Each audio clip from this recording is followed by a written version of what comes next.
អ្វីទៅណោគឺខ្លឹមសារក្នុងជីវិតមនុស្សនេះមិនថាពីឬបណ្ឌិតមិនថាក្សត្រឬព្រាហ្មណ៍វេស្សៈសូត្រៈឬចន្ទឌៀលនោះទេ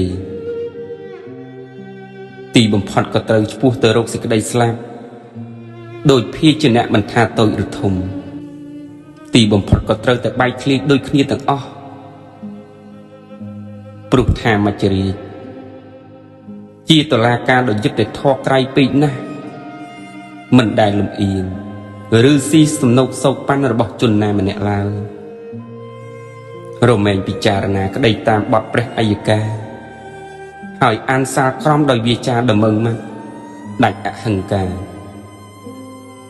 មិនស្ដាប់ពាក្យជំទាស់និងពាក្យសុំអង្វរកររបស់ជនណាម្នាក់ទេក្នុងចំណោមសម្លេងខ្សឹបខ្សួលទួញយំដង្ហក់លាយដោយក្លិនធូបផ្សែងទៀននោះមច្ចរាជបានលាតដៃចេញមកកញ្ឆក់យកសេចក្តីសង្ឃឹមរបស់មនុស្សគ្រប់រូបឲ្យរបូតខ្ចាត់ខ្ចាយហើយអ្វីទាំងអស់គ្រប់យ៉ាងនោះក៏ប្រព្រឹត្តទៅតាមព្រះបញ្ជារបស់ព្រះអង្គមកដល់ដំណាក់កាលនេះភាពមហាស្ចារ្យនៃបុគ្គលអស្ចារ្យទាំងឡាយក៏คล้ายជាប្រឡំលោកដែលមានទុកសម្រាប់ដំណើរ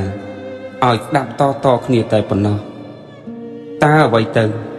នឹងជាសារៈក្នុងជីវិតមនុស្សនេះក្រៅអំពីអំពើល្អដែលខ្លួនធ្លាប់បានធ្វើហើយបន្សល់ទុកឲ្យលោកបានរលឹកនឹកដល់នឹងពោលសរសើរម្ចាស់សរីរាង្គដ៏ស្រស់សោភាសង្ហាឆាតឆាយអើយបើអំពុលតែស្រវឹងក្នុងរាងដ៏គ្មានសារៈរបស់ខ្លួននេះមិនបានខ្វល់ខ្វាយបំពេញប្រយោជន៍ឲ្យសមនឹងការដែលបានកើតមកជាមនុស្សនោះគុណតម្លៃរបស់គេនឹងស៊ូតម្លៃដំអិតក្រាលថ្នល់បានយ៉ាងណាដែរ